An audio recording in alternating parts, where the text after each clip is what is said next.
အောင်ကြိုးစားနေပါတယ်ကောင်းတယ်ဒီမှာ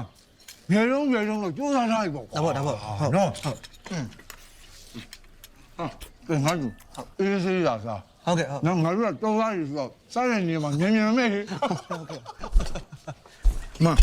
မဝရင်ထွက်တယ်ကွာရတယ်နေ့လည်းကြာရင်လေဆရာတော်ဖုန်းကပ်ပြီးမှငါတို့ကစားရမှာနောက်ကြမယ်ဟုတ်ကဲ့ညံစားဟုတ်ကဲ့စားနေမှာဆိုလို့မျိုးသားကြီးဟုတ်ကဲ့ပါ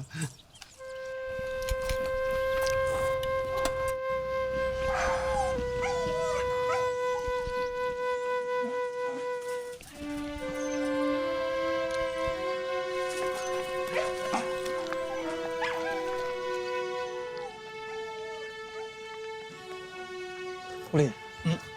ဦးစင်းလေးကဒုံလာပါလားနေပြီလားဩအဲ့ဒီဦးစင်းလေးလားအဲ့ဦးစင်းလေးကငဲပြူလေတို့ကြောင့်ကဘုန်းကြီးမှငယ်တော့ကကိုရင်ဝစ်ပြီးပျော်လို့ဆိုမထွက်တာငါတို့နဲ့တော့ကွာပါကွာဦးစင်းလေးရဲ့ဘွဲ့နိုင်ပြရှင်သန္နာတဲ့ခွတ်သိကြတာညင်တဲ့အတိုင်းပဲလေမနေ့ဆိုရင်သူ့မှာအဲ့ဒါအလုပ်တလုံးကွာ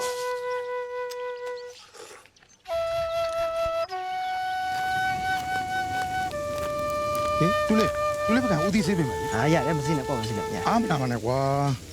အဲ့ဆိုလဲကျွန်တော်ကျန်တဲ့ဟာလူတော်တော်နာအောင်မယ်သုံးမင်းဦးသီးလာပြီနော်ဦးသီးဆေးပြင်ဟုတ်ကဲ့ကျေးဇူးပါ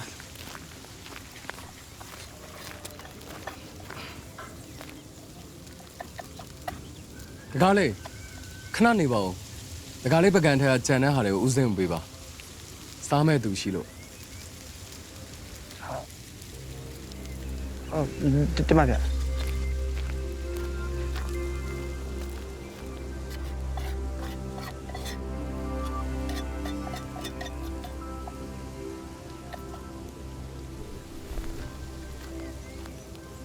ကန်ကောင်းရေ